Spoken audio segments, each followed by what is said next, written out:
They believed that they could access your destiny without facing any consequences. They believed that they could peek behind the curtain of your life without being challenged.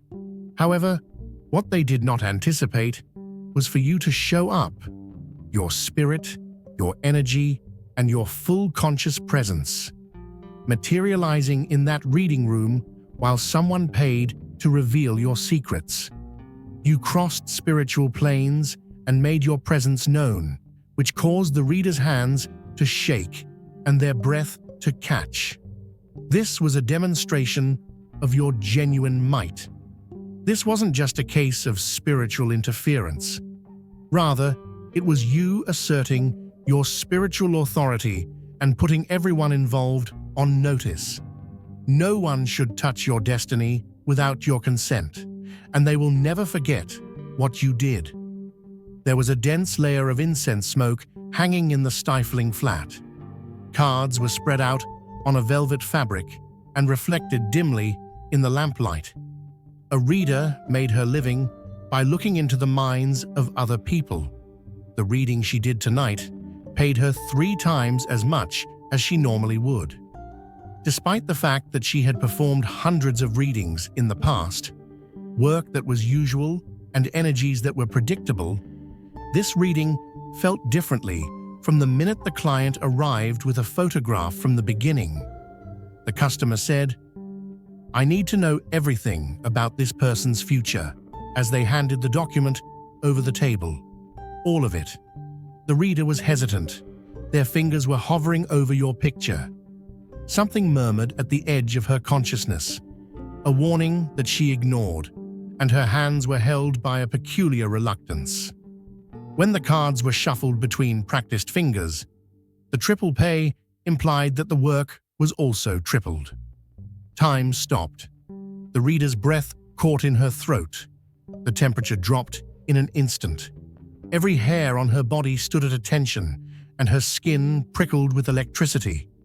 The incense smoke no longer drifted upward, it froze in place, and then it twisted violently, impossibly, against gravity. All of these things occurred when the first card touched the table. In the same way as the smoke made a spiral around the table, it also encircled your shot. "He is here," she mumbled, the words entering her mouth without her conscious awareness. The reader was unable to talk or describe what was happening. The space between realms shrank to nothing. The curtain that separated worlds tore open, and the candles flickered wildly, casting giant shadows that moved independently of their source. Her client's eyes widened, and she asked, "Who's here?" This caused the reader's crystals to vibrate on their shelves. Her collection of protective stones became abruptly useless, and her spirit guides disappeared, as if they had fled from something they were unable to confront. It was not as a topic to be read, or as a passive energy to be interpreted that you had arrived. Rather, you had arrived fully conscious, completely aware, and fully present, observing, listening, and judging. As the reader's hands shook on the table, she realized that in 20 years of spiritual practice, she had never experienced anything even somewhat similar to this. This was not a spirit that was passing through. It was not a friendly guide who offered insight. It was not an ancestor who brought comfort. It was presence that was beyond description. It was energy that was beyond containment. And it was you in your totality, your sovereignty, your utter authority. However, this was a whole different issue. The clients squirmed uncomfortably in their seat. They had gone to great pains to organize this reading. 5 different psychics had flat out refused to do so when they mentioned your name. 2 more had consented initially, but then called back with abrupt schedule issues due to unexpected conflicts. This particular reader was the 7th attempt, and it was the most expensive and all-consuming choice available. The client had spent weeks looking for information, making phone calls, and following advice. Each rejection fortified their resolve, and each denial made you more mysterious. Their obsession developed with each psychic who rejected them, and it continued to grow. The client had a history with you, including unfinished business and unresolved feelings. It could have been an ex-lover who was unable to accept that the relationship had ended. It could have been a rival who watched your success with burning envy. It could have been someone who smiled in your face while plotting behind your back. It could have been a family member with expectations that you refused to meet. It could have been an employer that you outgrew too quickly. Their desperation was the only thing that mattered, not their justifications. They needed to know your future, your vulnerabilities, and your weak points. They craved control over what couldn't be controlled, and they sought power over what refused to be diminished. The darkness that drove them spoke volumes about their character, and the lengths that they put themselves through revealed everything about their intentions. Your knowledge, in particular, is the source of power. The 3-month salary that was paid for this reading was a little price to pay for the secrets that they were looking for. They gave up stability in exchange for the promise of control, and they mortgaged their future security in order to gain an advantage in the now. They were under the impression that they were intelligent. They believed that they were tugging strings from a safe distance, which was the spiritual equal of breaking into someone's private personal files. The transaction was straightforward, uncluttered, and unattached. It was a commercial agreement with a spiritual mercenary. There was no link to the repercussions, and there was no accountability for the invasion. The thing that they failed to comprehend was that they had not hired someone to hack your spiritual data. They had not commissioned a spiritual breaking and entering. They had not established a mystical surveillance operation. Rather, they had accidentally opened a direct connection to you via their actions. The invitation had been extended to you, and you had accepted it. They had established a connection between other realms, while the customer was leaning forward, completely unconscious to the grave error that they had just committed. The reader's eyes never left the smoke spiral that was located above your portrait. Why did it get so cold in here? Is something really wrong? You didn't tell me who this person really is. I don't understand. You should have told me. Professional readers acquire instincts which allow them to detect potential threats before they actually occur. This reader had experienced the warning signs from the very beginning. The cards felt heavy in her hands when she took them up, particularly dense and resistive. The pendulum on her shelf, which had been completely motionless throughout the evening, had begun swinging wildly the moment your portrait hit her table. It was a message, a screaming alarm in negative space that her spirit guides, who ordinarily chatted with insights and directions, fell silent. The silence itself was a message.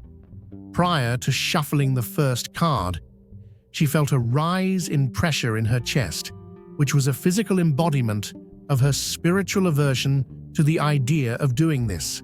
Without words, the message could not have been more clear. This is not someone whose path you tamper with. This is not someone whose energy you touch without their consent. And this is not someone whose path you read without their permission. Despite the fact that the reasoning appeared to be legitimate at the time, she chose to disregard every warning indicator, including a 3-fold payment, the opportunity to impress a new client, and professional pride. Her fingertips made contact with the first card, and she laid it on the table. It was the Tower, which represented rapid destruction and a paradigm shift. The instant the card made contact with the velvet, everything shifted. It appeared as though reality itself was bending, and the boundaries between different universes began to blur to nothing. Her sanctuary had been broken, not by an intruder, but by her own acts, and the flat, no longer seemed like her domain, but rather her sanctuary. When she opened a door, she did so without fully comprehending what was waiting for her on the other side. The majority of the spiritual presence has arrived subtly, with subtle impressions at the edge of awareness. These impressions include a slight change in temperature, a faint smell of flowers or smoke, the feeling of being watched, the whisper of a message, the gentle touch of a hand that is no longer physical, a mild disruption of electromagnetic fields, and a soft flicker of lights. In most cases, spiritual visitors enter with deference. They are reluctant and respectful of limits. They wait for an acknowledgement. They ask for permission. They approach gently, taking care not to overwhelm the living. And they are aware of their position in the hierarchy of realms. Not you at all. The minute your name was spoken over your image, you appeared with total and utter authority. There was no gradual manifestation, no gradual transition. One moment you were absent, the next you were entirely present. One moment you were distinct, and the next you were completely integrated into the space. It was not merely a movement in energy, rather, it was a total transformation. Because of this, the air became electric, weighty, and charged with potential. The space between particles shrunk, and the distance between realms shrunk, and what was once an apartment became into a threshold between worlds. The reader let out a gasp as she had the definite sensation of another consciousness pressing against her mind. This consciousness did not brush against her awareness, neither did it touch her ideas. Rather, it fully overpowered her and flooded her perception. She did not ask for permission to enter. She did not wait to be invited. She did not respect the boundaries of her sacred space. She did not acknowledge her authority in her own domain. And she did not play by the established rules of spiritual visitation, taking control, claiming the space, establishing dominance without effort, asserting authority without struggle, and transforming her territory into yours in an instant. Her psychic defenses collapsed instantly, and her mental shields were shattered. The energy concentrated, focused, and amplified until it became practically solid light. It bent around corners that it shouldn't have reached. Shadows formed where there were no things blocking the light. This was all due to the fact that your presence alone was responsible for rewriting the spiritual geography of the room. Who called me? Your energy vibrated through the room with unmistakable demand. The words formed without sound, understood without being heard. The question resonated in their bones, echoed in their blood. The demand for accountability transmitted directly to consciousness. Not a whisper, not a suggestion.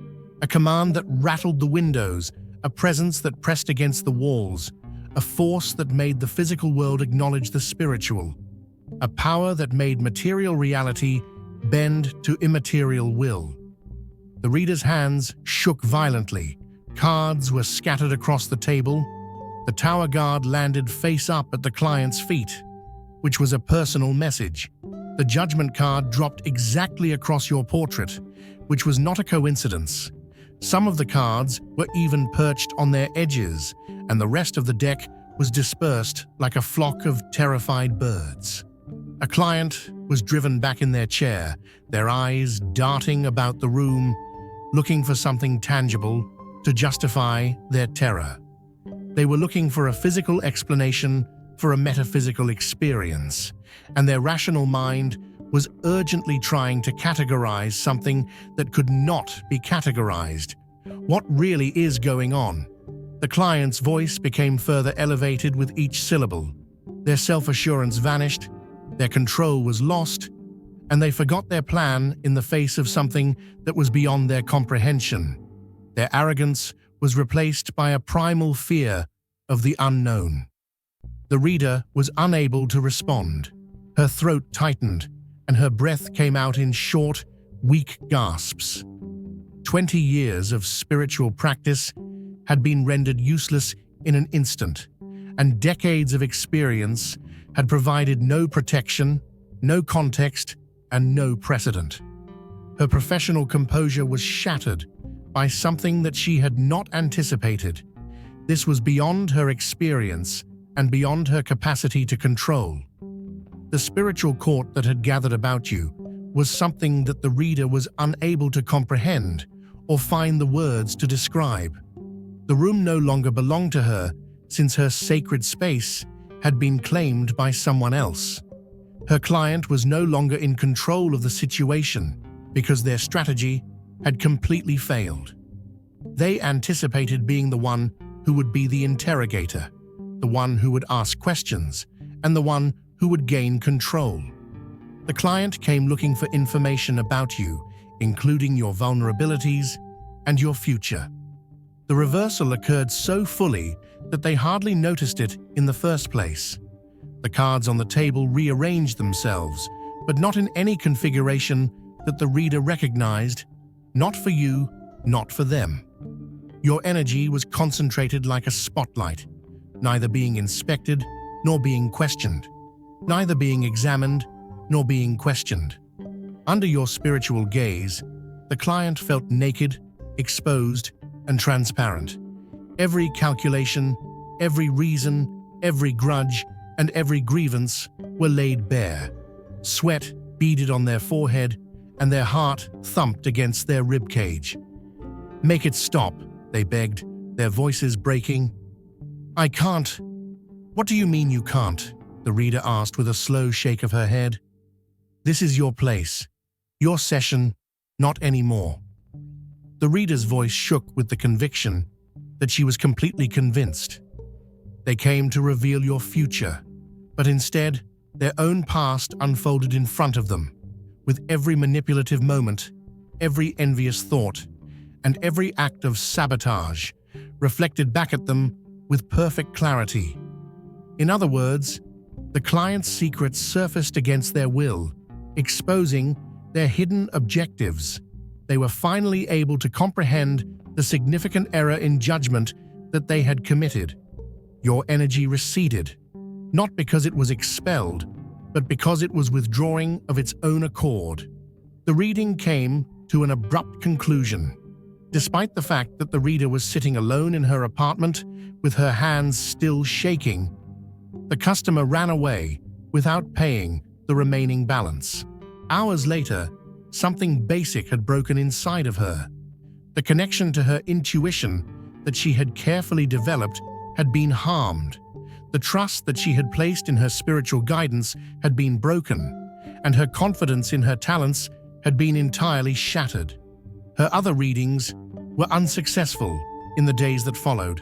The cards gave her interpretations that made no sense, her predictions were incorrect, and her insights failed to materialize. Her clients became aware of the situation. Bookings decreased, her reputation suffered, and her dreams were filled with the recollection of your presence, which was the overwhelming force of your energy.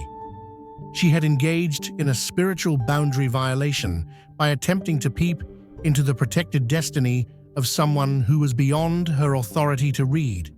The ramifications did not end with her being unsuccessful in her professional endeavors. Unusual misfortunes plagued her, such as home electronics malfunctioning, pipes bursting, and keys going missing. These misfortunes were not catastrophic. Rather, they were accompanied by a continuous feeling that her life had become disorganized. There are certain spiritual errors that cannot be rectified, and there are certain limits that, once exceeded, irreversibly alter your path.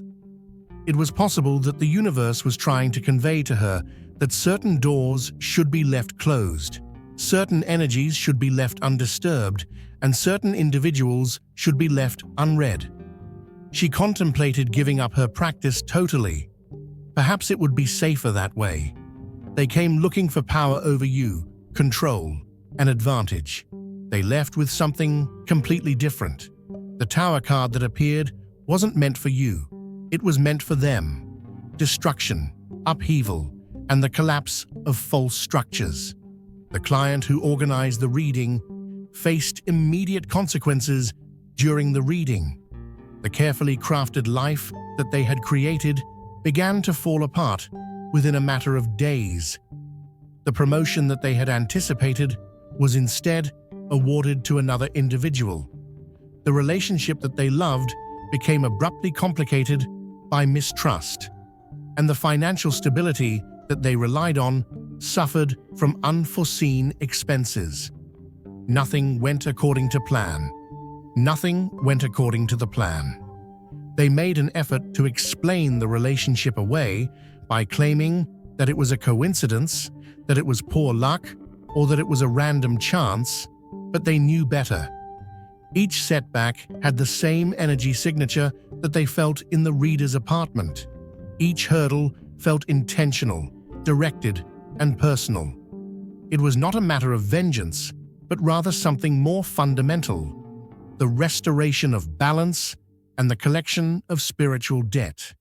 In their search for a weapon to use against you, they ended up creating the instrument that would ultimately lead to their own demise. As a result of the laws that govern the universe, attempting to tamper with the protected destiny of another person incurs costs.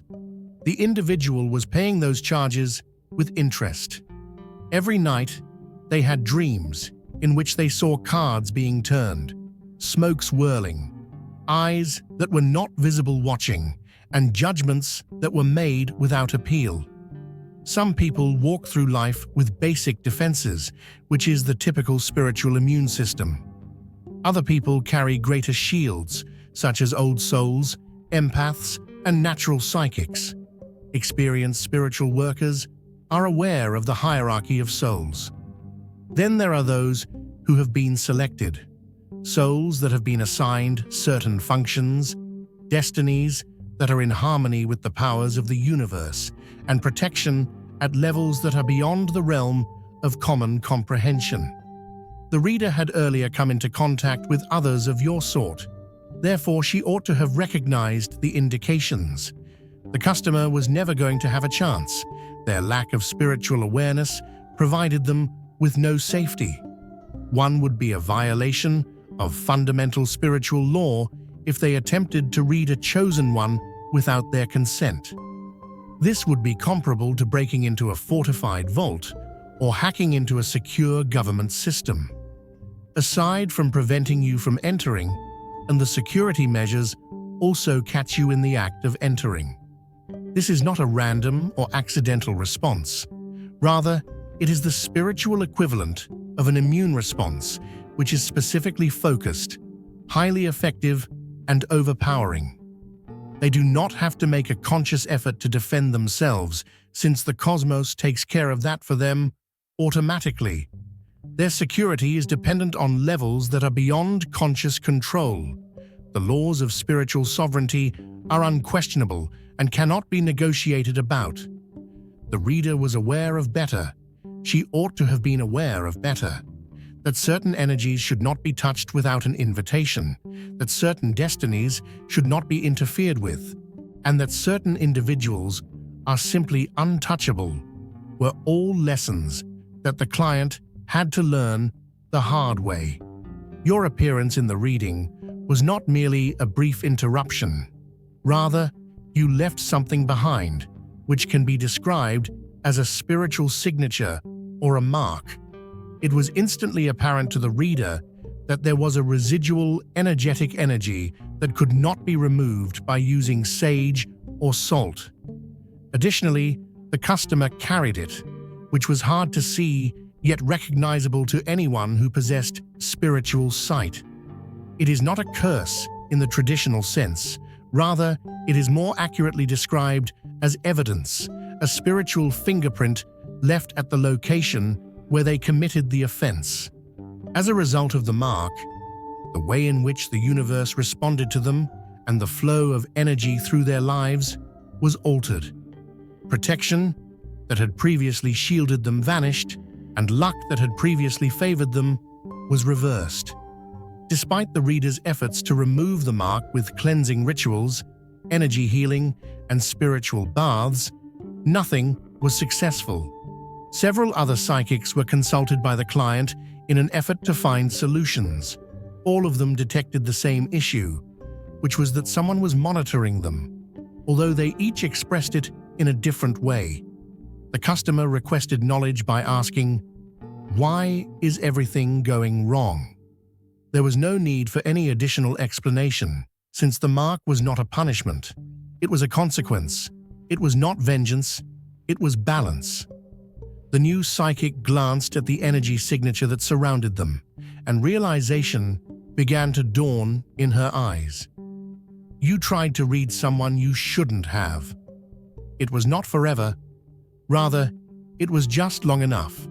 Long enough for the lessons to be learned, for the spiritual debts to be paid, and for the cosmos to restore what they had attempted to disturb. It is not through gossip or direct conversation that words spread rapidly across spiritual groups. Rather, it is through dreams, startling insights, and cards that displayed the same message over and over again. You may be sure that the reader will never again utter your name out loud. They won't even think about it on purpose.